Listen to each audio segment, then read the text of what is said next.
గ్రంథము బైబిల్ పఠింప శ్రేష్ఠ గ్రంథము బైబిల్ అనుదినము పఠించిన ప్రేమతోడ నడుపును ఓ పఠింప శ్రేష్ఠ గ్రంథము Bible the best book to read is the Bible the best book to read is the Bible if you read it every day if you like you all the way oh the best book to read is the Bible.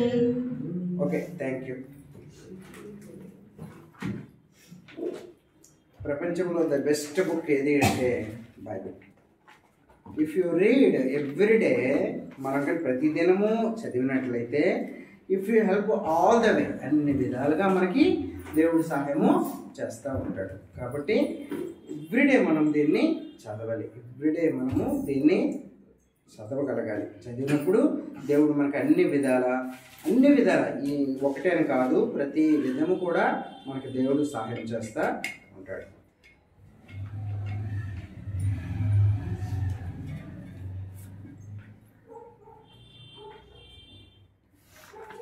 కీర్తనలు 51వ కీర్తన.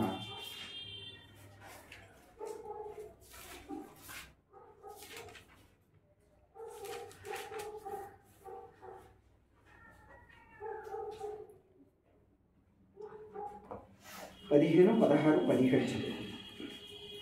ప్రభువా నా నోరు నీ స్తుతిని ప్రచురపరిచినట్లు నా పెదవులను తెరువుము. నీవు బలిని కోరువాడవు కావు, కోరిని ఎడల నేను అర్పించదను. దహన బలి నీకు ఇష్టమైనది కాదు, విరిగిన మనసే దేవునికి ఇష్టమైన బలు. దేవా విరిగి నలిగిన హృదయములను నీవు అలక్ష్యం చేయవు. దేవా విరిగి నలిగిన హృదయములను నీవు అలక్ష్యం చేయవు. దీనికోసం ఒకసారి నడిపింపు కోసం ఒక చిన్న ప్రార్థన చేసుకున్నాం.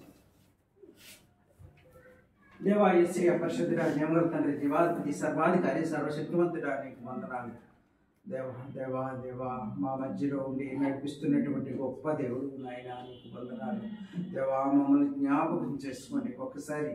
దేవా నాయన, నీవు ఎంతగానో ప్రేమించి ఇచ్చినటువంటి సంఘమును బట్టి ప్రభువా నీకు వందనాలు. దేవా నాయన నేను స్తుతిస్తున్నాం, ప్రార్థిస్తున్నాం నాయన. దేవా నాయన, ఆరాధన వర్తమానం అంతట్లో ఉండండి, మీ సిలువ సాట్లో భద్రపరచండి. ఏ మాటలు అవసరం ఆ మాటలు దయచేయండి. దేవా నీ బిడ్డలను కూడా జ్ఞాపకం చేసుకోండి, వినే శక్తిని, గ్రహించే శక్తిని దయచేయండి. మీరు మా మధ్యలో ఉండి నడిపించండి. దేవా కరుణను స్వాధీనంలో ఉంచుకోండి. దేవా కనీ కనిపించిన అంధకర్షణ ప్రభావం ఏమీ లేకుండా యేసునామమును పొమ్మని చూపిస్తూ, యేసునామమును బంధిస్తూ దేవా మా మధ్యలో ఉండి ఆరాధన వర్తమానం అంతట్లో ఉండండి. దేవా చక్కనైనటువంటి దేవా, చక్కగా మేమంతా కలిసి వాక్య ప్రకారంగా ఆరాధన చేయడంలో మాకు సహాయం చేయమని యేసుక్రీస్తు శ్రేష్టమైన నామమున స్తుతించి ప్రార్థించి అడుగు వేడుచున్నాం. ఆమేన్.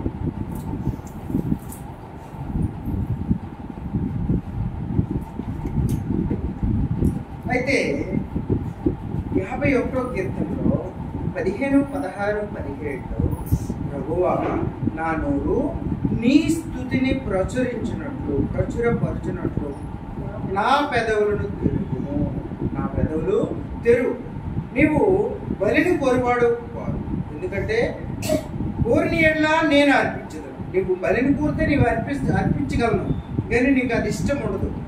దహన బలి నీకు ఇష్టమైనది కాదు. అసలు దహన బలి అంటేనే నీకు ఇష్టమైనది కాదు. విరిగిన మనస్సే దేవునికి ఇష్టమైన. దేవా విరిగి నలిగిన హృదయములను నీవు అలక్ష్యము చేయవు. ఆయన విరిగినటువంటి నలిగినటువంటి హృదయాలను ఆయన అలక్ష్యం చేసినటువంటి దేవుడు కాదు. కాబట్టి ఆయన్ని మన హృదయపూర్వకంగా మనము ఆరాధన చేసినప్పుడు మనకి మన ఆరాధన ఆయన విన్నటువంటి దేవుడు. అందుకే మనము ఆరాధన చేయాలి. అయితే కీర్తనలో 68వ కీర్తనలో ఒకసారి చూడండి. 68వ కీర్తన 19, 20 వచనాలు. ప్రభువు స్తుతి నొందునుగాక. అనుదినము ఆయన భూభారము భరించుచున్నాడు. దేవుడే మాకు రక్షణకర్త అయి ఉన్నాడు. దేవుడు మా పక్షాన పూర్ణ రక్షణ కలుగు చేయి దేవుడే ఉన్నాడు. మరణము తప్పించుట మనం ఎంత గొప్ప దేవుడిని ప్రార్థిస్తున్నామంటే, మనం ఆరాధిస్తున్నామంటే, ప్రభువు స్తుతి నొందును కాక, ఆయనే స్తుతి అనుదినము ఆయన మన భారాన్ని భరిస్తున్నాడు. ఆయన ప్రతి దినము మన భారం అంతా కూడా ఆయన భరిస్తా ఉన్నాడు. అనుదినము కూడా మన భారాన్ని భరిస్తున్నాడు. దేవుడే మాకు రక్షణకర్త అయి ఉన్నాడు. ఆ దేవుడే మనకి రక్షించినటువంటి రక్షణకర్త అయి ఉన్నాడు. దేవుడే మా పక్షమున పూర్ణ రక్షణ కలుగు చేయనటువంటి దేవుడై ఉన్నాడు. మరణము తప్పించిన ప్రభువు మనము మన మరణాన్ని తప్పించినటువంటి ఆ మరణాన్ని తప్పించినటువంటి ఎవరు తప్పించగలరంటే ఒక దేవుడే తప్పించగలడు. ఈ దినం ఈనాడు పేపర్లో వేశాడు. ఈనాడు పేపర్లో చూసినప్పుడు నేను అనుకున్నాను, ఆ కారులో ఉన్న వాళ్ళు బ్రతకరేమో అనుకున్నాను. కానీ ఆ కారులో ఉన్న వాళ్ళకి ఎవ్వరికి ఏం కాలేదు. ఆ కారులో ఉన్న అందరూ బ్రతికిపోయారట. అసలు పెద్ద దెబ్బలు కూడా తగల. ఆ కారు చూసినప్పుడు ఎలాగుందంటే, ఆ కారు పూర్తిగా ఇలా స్టాండ్ అయిపోయింది. తిరిగి నిలబడిపోయింది. అక్కడ రోడ్డు పక్కన ఉన్నటువంటి ఒక పెద్ద ఫోల్కి వచ్చి గుద్దుంది. ఆ గుద్దినప్పుడు ఆ కారులో ఉన్నటువంటి వాళ్ళు మరి ఎలా ఉన్నారో తెలియదు. కానీ కారులో రాశాడు, ఈనాడు పేపర్లో రాశాడు, అసలు వాళ్ళకి ఏమీ కాలేదు. కొన్ని సమయాలు మనం చూసినప్పుడు దేవుడు చేసినటువంటి ఆశ్చర్య కార్యాలు చూసినప్పుడు, అద్భుత కార్యాలు చూసినప్పుడు, ఆ అద్భుత కార్యాలు ఎలా ఉంటాయంటే అవి మనకి ఊహించడానికి కూడా అంత గొప్ప అద్భుతంగా ఉంటాయి. అలాంటి మన ప్రాణాన్ని రక్షించినప్పుడు దేవుడే, ఖచ్చితంగా 100% దేవుడే. ఎందుకంటే అది చూసినప్పుడు, కొన్ని కార్యాలు చూసినప్పుడు అవి మనకి తెలుస్తూ ఉంటాయి అన్నమాట. అంటే దేవుడు చేసిన కార్యమే, ఇంకా ఎవ్వరు కూడా చేయలేరు అని. అలాంటి అద్భుత కార్యాలు చేసినటువంటి దేవుడు. అయితే మనం ఈవేళ హ్యాపీగా సంతోషంగా ఉన్నామంటే కేవలం దేవుని యొక్క లేకపోతే మరణం ఆయనే తప్పించినాడు. మనందరము మరణించిన వాళ్ళమే. మనందరము ఏదో ఒక రోజు మరణిస్తాం కూడా. భవిష్యత్తులో కాకుండా మనకి పాస్ట్లో అంటే ఇంతకు ముందు కూడా మనందరము ప్రాణాలని బిగబట్టుకొని ఉన్నటువంటి వాళ్ళు. ఎందుకంటే ఆ కరోనా పరిస్థితులు చూసినప్పుడు ఒక్కొక్క రోజు 5,000 మంది, 10,000 మంది, 15,000 మంది చనిపోతూ ఉన్నారు.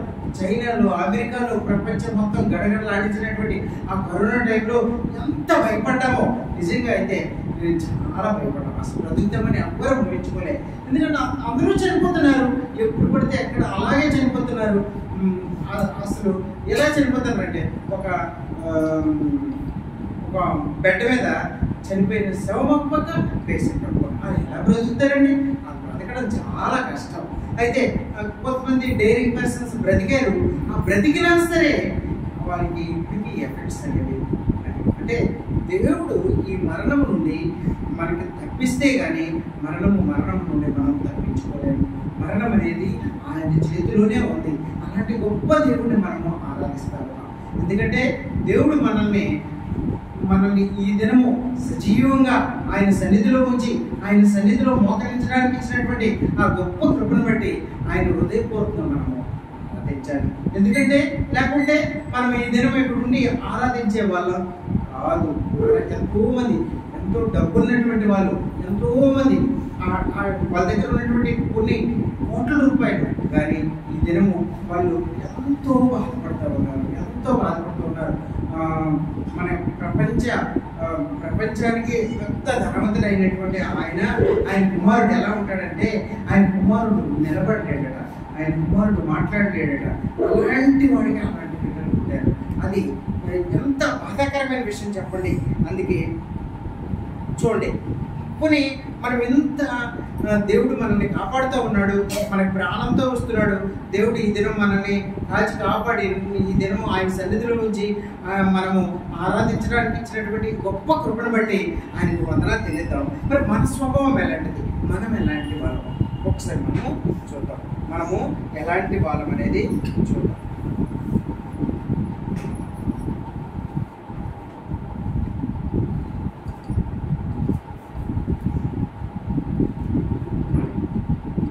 ఆదికాండము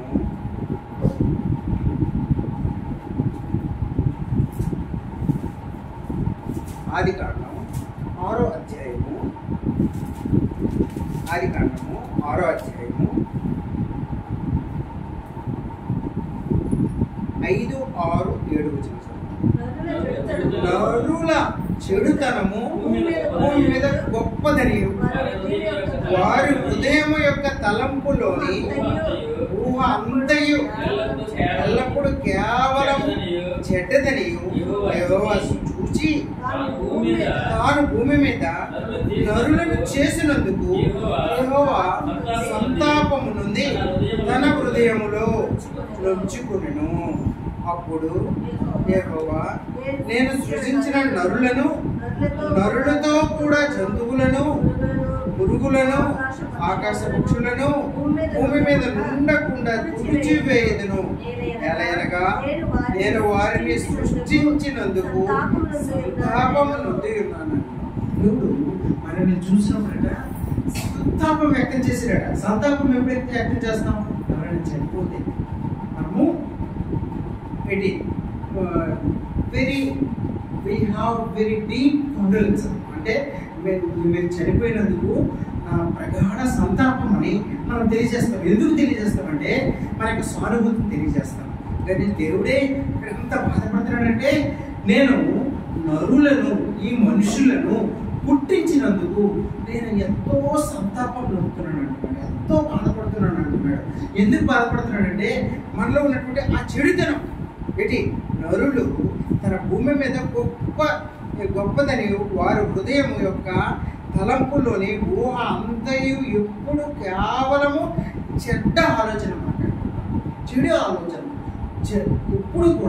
ఇప్పుడు కూడా ఎవరికి ఏ మానవులు కూడా మంచి ఆలోచనలు ఉంటే ఉండొచ్చు, కానీ దాంట్లో కూడా చెడు ఆలోచనలు ఉంటాయి. ఒకరు ఎదిగితే ఇంకొకరు చూడలేరు, పక్కింట్లో చూడలేరు, ఆ పక్కింట్లో చూడలేరు, మన ఇరుగు పొరుగు వాళ్ళు చూడలేరు, మనం ఆనందంగా ఉంటే చూడలేరు, మనం ఆరోగ్యంగా ఉంటే చూడలేరు, ఒకరి మీద ఒకరు మనం సంతోషంగా ఉంటే చూడలేరు. నరుల్లో ఉన్నటువంటి ఈ మనుషుల్లో ఉన్నటువంటి అలాంటి ఈర్ష్య, ద్వేషం చూసినప్పుడు దేవుడు ఎంతో బాధపడ్డాడు. ఎందుకంటే అలాంటి మనుషులు ఒకరికి హెల్ప్ చేసే స్వభావం మనకు ఉంటుంది. హెల్ప్ చేసినా స్వార్థంతో చేస్తాం, స్వార్థ బుద్ధితో చేస్తాం. స్వార్థము ఎందుకంటే ప్రతి ఒక్కరికి స్వార్థం ఉంది. తన మటుకు తాను ఎదిగిపోవాలి, తన గొప్పవాడు అయిపోవాలి, ఇంకొకరికన్నా నేనే గొప్పవాడిని అయిపోవాలనే ఆలోచన. అయితే ఇవన్నీ దేవుడు ఎలాంటి దేవుడు అంటే దేవుడు ప్రతి విషయాన్ని కూడా దేవుడు చూస్తాడు, ప్రతి విషయాన్ని దేవుడు అబ్జర్వేషన్ చేస్తాడు. ఇక్కడ దేవుడు ఎంత అంటే ఆయన చాలా బాధపడుతున్నాడు. నేను ఈ నరులను పుట్టించానే, ఈ నరుల్ని చూసి నేను సంతాపం వ్యక్తం చేస్తున్నాను అంటున్నాడు. అది ఎంత బాధాకరమైన విషయం చెప్పండి. మనల్ని చూసి దేవుడు అంత బాధపడుతున్నాడు అనమాట. ఎందుకు అంటే భూమి మీద నరులను చేసినందుకు. ఎందుకంటే ఆయన స్వరూపంలో మనల్ని పుట్టించాడు, ఎంతో ప్రేమతో పుట్టించాడు. మనల్ని పుట్టించి మనల్ని కాపాడి మనల్ని నడిపించి మనల్ని ఎంతగానో ప్రేమించినటువంటి ఆ దేవుడు ఆయన ఎందుకు సంతాపం వ్యక్తం చేస్తున్నాడంటే సృజించిన నరులతో జంతువులను, పురుగుల్ని, ఆకాశ పక్షుల్ని భూమి మీద వాటన్నిటిని కూడా పుట్టించాడు.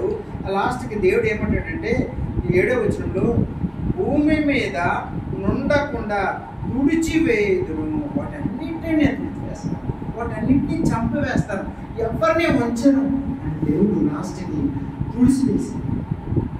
అంటే దేవుని తాలూకా దేవుడు ప్రతిదీ చూస్తాడు. మనకి దేవుడు ఎలాంటి వాడు ఒకసారి చూద్దాం.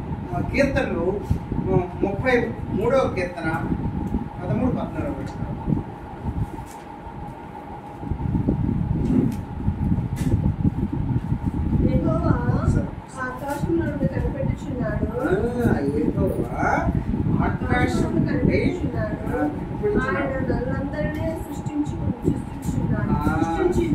చూసారా ఆయన ఎలాంటి వాడంటే ఆయన తాను యెహోవా ఆకాశం నుండి కనిపెడుతున్నాడు. ఆయన నరులందరినీ దృష్టి ఉంచి ఉన్నాడు. అంటే ఆయన చూస్తా ఉన్నాడు అనమాట. తానున్న నివాస స్థలములు, భూలోక నివాసాలు అందరి వైపు కూడా ఆయన చూస్తున్నాడు. ఏంటి ఆయన ఎలాంటి వాడంటే ఆయన మనందరి హృదయాలను ఏకరీతిగా నిర్మించినవాడు. ఆయన మన హృదయాన్ని పరిశీలించేవాడు. ఆయన మన హృదయ అంతరంగాలను ఎరిగినటువంటి వాడు. ఆయన ఆకాశం నుండి మనల్ని పరిశీలిస్తున్నాడు. మనం ఏం చేస్తున్నాము, మనం ఎలా ప్రవర్తిస్తున్నాము ఆయన చూసి చాలా బాధపడుతూ ఉన్నాడట. నరులు ఇలాంటి వాళ్ళ, ఇటు స్వార్థపరులు, పాపం చేసిన వాళ్ళు, దేవుడు చెప్తే వాళ్ళు వినేవారు కాదు, వినే స్వభావం కాదు. ఇశ్రాయేల్ ప్రజల్ని దేవుడు నడిపిస్తూ వచ్చాడా? నడిపిస్తూ వచ్చినప్పుడు దేవుడు ఇంకా నడిపిస్తూ ఉన్నాడు. ఇంకా కనాను చేరుకోకుండానే వాళ్ళు పాపం చేస్తూ వచ్చారు, వ్యభిచారం చేస్తూ వచ్చారు. ఇంకా వాళ్ళు ఒకరి మీద ఒకరు ఈర్ష్యతో ఉన్నారు. ఇంకా వాళ్ళు ఇంకా దేవుడు ఎవరో తెలుసు, దేవుడు అద్భుత కార్యాలు తెలుసు. దేవుడు ఎర్ర సముద్రాన్ని 2 పాయలుగా చేసి ఎండిన నెలలో నడిపించాడని తెలుసు. ఐగుప్తీయుల నుండి దేవుడు రక్షించాడు. వీళ్ళని ముందు నడిపించి ఐగుప్తీయులు వెనకొచ్చినప్పుడు ఆ ఎర్ర సముద్రంలో మునిగిపోయినట్టు చేశాడు. ఇన్ని చేసినా వాళ్ళు బయటకు వచ్చిన తర్వాత వీటి బంగారంతో ఒక దూడను చేసుకుని దాన్ని పూజ చేస్తారు. అంటే మనుషులు ఎలాంటి వారు చూడండి. అది మనము ఈ రాజకీయాల్లో చూసినప్పుడు ఉన్న ముఖ్యమంత్రి నెక్స్ట్ మళ్ళీ ఎలక్షన్ అయినప్పుడు నేను ఇది ఇస్తాను అంటే ఆ వైపు వెళ్ళిపోతారు. అంటే అలాంటి దేవుడు కూడా, దేవుడి వైపు కూడా అంతే. దేవుడిని నేను పూజ చేస్తే ఈ దేవుడు ఆ దేవుడి కంటే ఎక్కువ ఇస్తాడేమో, స్వార్థం కలిగి ఉంటారు. అలాంటి మానవులు, అలాంటి స్వభావం కలిగినటువంటి వాళ్ళు మనం. ఏంటి దేవుడే అసహించుకున్నాడు. దేవుడే మనకి ఏంటి డీప్ కాన్ఫిడెన్స్, అంటే మనకి సంతాపం వ్యక్తం చేసినటువంటి ఆ దేవుడే, అంటే మనకు పుట్టించినటువంటి దేవుడే, మనల్ని ఎంతో ప్రేమించినటువంటి దేవుడే మనల్ని చూసి సంతాపం వ్యక్తం చేశాడంటే మన స్వభావము ఎలాంటిదో మనము చూసినప్పుడు మనకే అర్థమవుతుంది అనమాట. అందుకే మనము దేవుడు అంత బాధపడుతూ వచ్చాడు అనమాట. దేవుడు ఎంత గొప్పవాడంటే ఆదికాండము ఈ 5వ అధ్యాయంలో 1వ వచనంలో మన మీద ఎంత ప్రేమ ఉందో దీన్ని బట్టి చెప్పొచ్చు. ఆదాము వంశావళి గ్రంథం ఇది. దేవుడు 2వ వచనం చదువుతాం.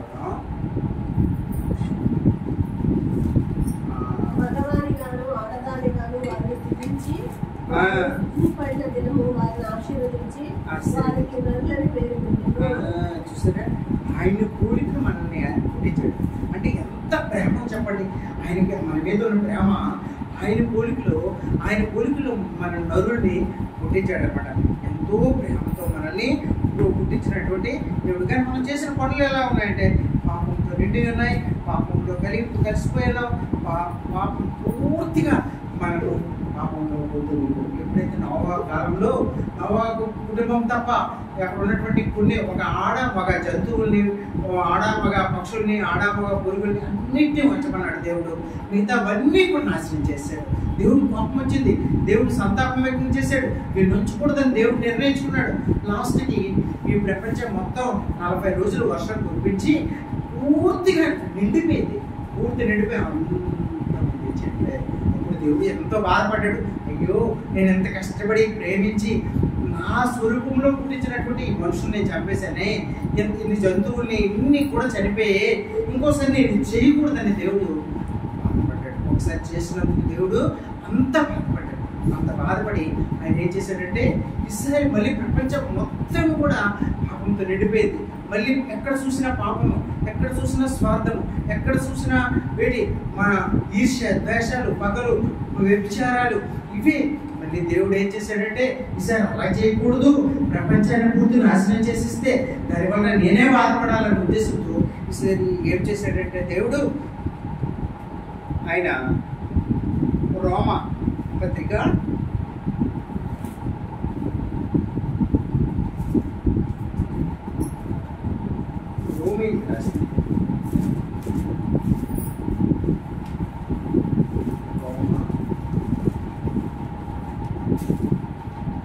5వ అధ్యాయం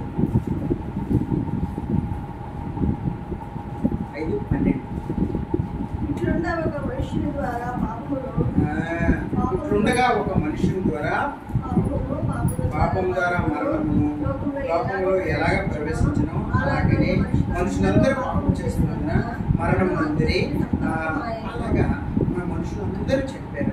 మనుషులందరూ కూడా చనిపోయారు. అలా చనిపోవడం వల్ల దేవుడు ఎంతో బాధపడి లాస్ట్కి ఏం చేశారంటే ఫిలిప్పీకి రాసినటువంటి పత్రిక ఫిలిప్పీ 2వ అధ్యాయము 6 నుండి ఆయన దేవుని స్వరూపము కలిగి వాడై ఉండి దేవునితో సమానముగా ఉండుట విడిచిపెట్టకూడని భాగ్యమని ఎంచుకొనలేదు కానీ మనుషుల కొడుకుగా పుట్టి దాసుని స్వరూపమును ధరించుకుని తాను రిక్తినిగా చేసుకునెను. మరియు ఆయన ఆకారమందు మనుషుడుగా కనబడి మరణము పొందినంతగా అనగా సిలువు మరణం పొందినంతగా విధేయత చూపిన వాడై తను తగ్గించుకునెను. అందుచేత పరలోకమందు ఉన్న వారిలో గాని భూమి మీద ఉన్న వారిలో గాని భూమి కింద ఉన్న వారిలో గాని ప్రతి వాడు మోకాలు యేసు నామమున వంగునట్టు ప్రతి ఒక్కరు కూడా ఆయన నీ కొరకు ప్రాణం పెట్టడానికి ఆయన ఎంత పాపం చేసిన వాళ్ళమైనా సరే ఆయన మనల్ని నాశనం చేసేలేదు. మరి రెండోసారి మహాకాలంలో మొత్తం ప్రపంచం అంతా నాశనం అయిపోయాయి, అందరూ చనిపోయాం. కానీ ఈసారి ఆయన ఏం చేశాడంటే ఆయనే స్వయంగా దిగొచ్చాడు. నీ కొరకు నా కొరకు ప్రాణం పెట్టడానికి ఆయనే స్వయంగా లోకానికి వచ్చి పలువురు సిలువ వేయబడ్డాడు. ఆయన చివరి రక్తపొట్టు వరకు కాల్చాడు. చివరి రక్తపొట్టు వరకు కాల్చి నీ కొరకు నా కొరకు ప్రాణం పెట్టి మనం ఎప్పుడైతే మనము ఆయన రక్తంలో కడగబడతామో ప్రభువా నేను తెలియక పాపం చేశాను నన్ను క్షమించని ఒప్పుకుంటామో మరి ప్రతి పాపాన్ని కడిగి మనల్ని పవిత్రుడిగా చేసినటువంటి ఆ గొప్ప దేవుడు మన ప్రతి పాపాన్ని కడిగి మనల్ని పవిత్రుడిగా చేస్తాడు. పరలోకానికి వారసులుగా చేస్తాడు. మనకి మన పాపాలన్నింటినీ కడిగి మనకి హ్యాపీగా సంతోషంగా పరలోకంలో ఆయనతో పాటు సదాకాలం ఉండడానికి ఆయన ఎంతగానో మనల్ని ప్రేమించినటువంటి ఆ గొప్ప దేవుడిని బట్టి ఆయన్ని మనము ఆరాధించాలి. ఆయన్ని మనము ఆరాధించాలి. ఆయన ఆరాధన అరుడు, ఆయన ఆరాధనకు స్తుతులకు పాత్రుడు ఆయనే. ఆయన గొప్ప దేవుడు, ఆయన రక్షకుడు. ఎందుకంటే లేకుంటే మనం ఏమయ్యే వాళ్ళము మనం చేసినటువంటి ప్రతి పాపానికి మనం చేసినటువంటి మన పాపాలన్నింటిని బట్టి మనము నరకానికి వారసులై ఉండేవాళ్ళం. మనము ఇప్పుడు మనం ఏంటి మన ప్రతి పాపాన్ని ఆయన సన్నిధిలో ఒప్పుకున్నాం. ఆయనే స్వయంగా ఈ లోకానికి వచ్చాడు. ఆయన నీ కొరకు నా కొరకు వచ్చాడు. ఆయన నీ కొరకు నా కొరకు ప్రాణం పెట్టాడు. ఆయన ఆ సిలువలో ఆయన 2 చేతులకి మేకులు కొట్టబడి తలకి ముళ్ళు కిరీటం పెట్టబడి ఆయన బల్లెలతో పొడవబడి ఆయన పుట్టినటువంటి దెబ్బల ద్వారా నీకు నాకు స్వస్థత కలుగుతుంది. అంటే ఇంత గొప్ప దేవుడిని మన హృదయం ఎందుకంటే అప్పుడు నవకాలంలో వాళ్ళెవరూ మిగలలే. అని దేవుడు సంతాపం వ్యక్తం చేసినప్పటికీ ఆయన పశ్చాత్తాపడ్డాడు. ఇంకోసారి నేను సృష్టించినటువంటి ఈ మనుషుల్ని నేను చంపకూడదు, ఈ మనుషుల్ని బ్రతికించాలి, ఈ మనుషుల్ని ఆ పాపాన్ని నా మీద వేసుకోవాలి, నేను వేసుకొని ఆ పాపాల ద్వారా ఆ శిక్ష అనేది నేను అనుభవించాలి అనుకుని పరలోకం నుండి నీ నా స్వరూపంలో నీ నా ఆకారంలో ఎంతో తగ్గించుకొని ఒక పశువుల పాత్రలో ఆయన పుట్టి నీ కొరకు నా కొరకు ప్రాణం పడడానికి ఇష్టపడి పలువురులో ఆయన నీ కొరకు నా కొరకు సిలువైపడి చివరి రక్తపొట్టు వరకు మార్చాడు. ఆ రక్తంలో నీకు నేను ఒప్పుకొని ప్రభువా నేను తెలియక చేశాను ప్రభువా, నా ప్రతి పాపాన్ని కడుగు, నిన్ను పవిత్రంగా చేయు, నా పాపాన్ని కడుగు నాయనా అంటే ఆయన నా పాపాన్ని కడిగి మనల్ని పవిత్రులుగా చేసి పరలోకానికి వారసుగా చేసినటువంటి ఆ గొప్ప దేవుని హృదయపూర్వకంగా మనము ఆరాధిద్దాం. ఎందుకంటే ఆయన ఒక్కడే ఆరాధన వాడు, నిన్ను నన్ను పుట్టించిన వాడు కాబట్టి ఆయన ఆరాధన వాడు. మన పాపాలని కడిగిన వాడు కాబట్టి ఆయన ఆరాధన కాదు. మన ప్రతి పాపాన్ని తుడిసి పరలోకానికి వారసులుగా చేసినటువంటి ఆ గొప్ప దేవుడు కాబట్టి ఆయనే ఆరాధనకి అలాంటి గొప్ప దేవుడిని మనము ఆరాధిద్దాం. ఎందుకంటే నన్ను నిన్ను లేకపోతే మనం ఏమైపోయే వాళ్ళము, మనం కూడా చనిపోయే వాళ్ళం, మనం కూడా పరిమాణమైనటువంటి సాగు చచ్చేవాళ్ళం. కానీ మనకి దేవుడు చనిపోవడానికి ఆయన ఇష్టపడలే. తన బిడ్డలుగా ఆయన ఏమంటాడంటే ముదిమి వచ్చే వరకు నేను ఎత్తుకుంటాను, చనిపోయి ముసలైపోయి ఆ ముసలైపోయిన వరకు నేను ఎత్తుకొని ముద్దాడుతాను అంటున్నాను. గొప్ప దేవుడిని మనం ఆరాధించాలి. ఆయనే ఆ ఆరాధనకు అర్హుడు అనమాట. ఆయన ఎంత తగ్గించుకున్నాడు చూడండి. ఆయన తండ్రి కృపాశ్రమంలో కూర్చొని హ్యాపీగా సంతోషంగా ఆయన ఏమి కోరుకుంటే అది అవ్వాలి. ఆయన తలుసుకుంటే ఒక పెద్ద కోటేశ్వరుల ఇంట్లో పుట్టగలడు, కానీ ఆయన ఎంతో తగ్గించుకుని వ్యక్తులుగా చేసుకుని ఒక చిన్న పశువుల పాకలో పుట్టాడు. ఆ దోమలు ఆ పశువుల పంపుతో ఉన్నటువంటి ఆ ప్రదేశంలో పుట్టి నన్ను పాపం నుండి తీయడానికి ఆయన మనము అంత గొప్ప దేవుణ్ణి మనము ఆరాధన చేయాలి. ఇంకా ఆయన మనకి ఏమిచ్చాడో చూద్దాం. ఏంటి కీర్తన 91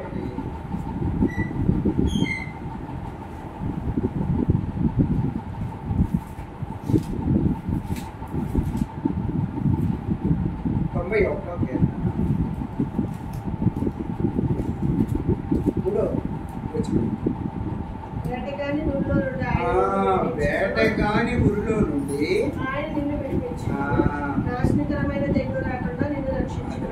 ఎలాంటి తెగులు రాకుండా మనల్ని కాపాడుతూ ఉన్నాడు. వేటగాని ఎవరో మనల్ని వేటాడడానికి వచ్చినప్పుడు ఇది మనకి మన శత్రువులు లేకపోతే వాళ్ళు కొన్ని పరిస్థితుల్లో మనకి వేటాడడానికి వచ్చినప్పుడు వాళ్ళ నుండి మనల్ని విడిపించినటువంటి దేవుడు ఎలాంటి నాశనకరమైన తెగులు రాకుండా మనల్ని రక్షించినటువంటి ఆ గొప్ప దేవుడిని మనము ఆరాధిద్దాం. ఇంకా దీంట్లో 11వ వచనం ఒకసారి చూద్దాం. నీ మార్గములు అన్నింటిలో నిన్ను కాపాడుటకు ఆయన నిన్ను కూర్చుని తమ దూతల్ని పంపించి మన మార్గము మనం ఎక్కడికి వెళ్ళినా మన ప్రయాణాల్లో మన రాకపోకలందరూ తోడుగా ఉండడానికి ఆయన దూతల్ని మనకు కాపాడేటువంటి ఆ దేవుడిని మనం ఆరాధిస్తామండి. ఏంటి అదనమాట మనము ఆరాధించడానికి ఆయన తప్ప ఇంకెవరు అర్హులు చెప్పండి. 10వ వచనం చూసినప్పుడు నీకు ఏ అపాయము రాదు, ఏ తెగులు కూడా నీకు నీ ఇంటికి నీకు ఏ తెగులు రాదు అంటున్నాడు. ఏంటి నీకు ఏ అపాయము రాదు, ఏ అపాయము రాకుండా ఎవరు నిన్ను కాపాడుతుంది, ప్రాణాన్ని కాపాడుతుంది. 121వ కీర్తనలో అంటాడు. ఏంటి ఏ అపాయము మనకు రాకుండా మన రాకపోకలేదు తోడుగా ఉండి మన ప్రతి పనిలో కూడా ఆయన తోడుగా ఉండి ఆయన దూతల్ని మనకు కావలి ఇచ్చినటువంటి ఆ గొప్ప దేవుడిని మనము ఆరాధిద్దాం. ఎందుకంటే ఆ గొప్ప దేవుడిని మనము ఆరాధించాలి. ఇంకా కీర్తనలో 62 ఒకసారి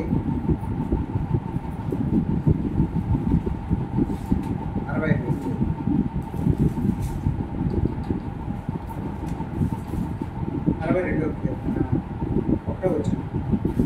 నా ప్రాణము దేవుని నమ్ముకుని మౌనముగా ఉన్నది, ఆయన వల్ల నాకు రక్షణ కలుగు. ఆయనే నా ఆశ్రయము, ఆయనే నా రక్షణకర్త. చూసారా, దావీదు అంటాడు ఆయనే నా రక్షణకర్త. ఏంటి ఆయనే నా ఆశ్రయ దుర్గము. ఆయన మనల్ని ఏంటి ఆయన రక్షణ కలుగు చేశాడు. ప్రపంచంలో రక్షణ అనేది ఎవ్వరూ కలుగజేయగలరు, ఒక యేసు ప్రభు మాత్రమే కలుగజేయగలరు. ఎందుకంటే ఆ రక్షణ ఈవేళ మనకి ఇచ్చాడు కాబట్టి మనము ఏంటి రక్షించబడ్డాం. మనం ఈ దినము రక్షించబడ్డాం. లేకపోతే మనకు రక్షణ అనేది లేదు. ఆ రక్షణ ద్వారా అటు మనము పరలోకానికి వారసులమయ్యాం.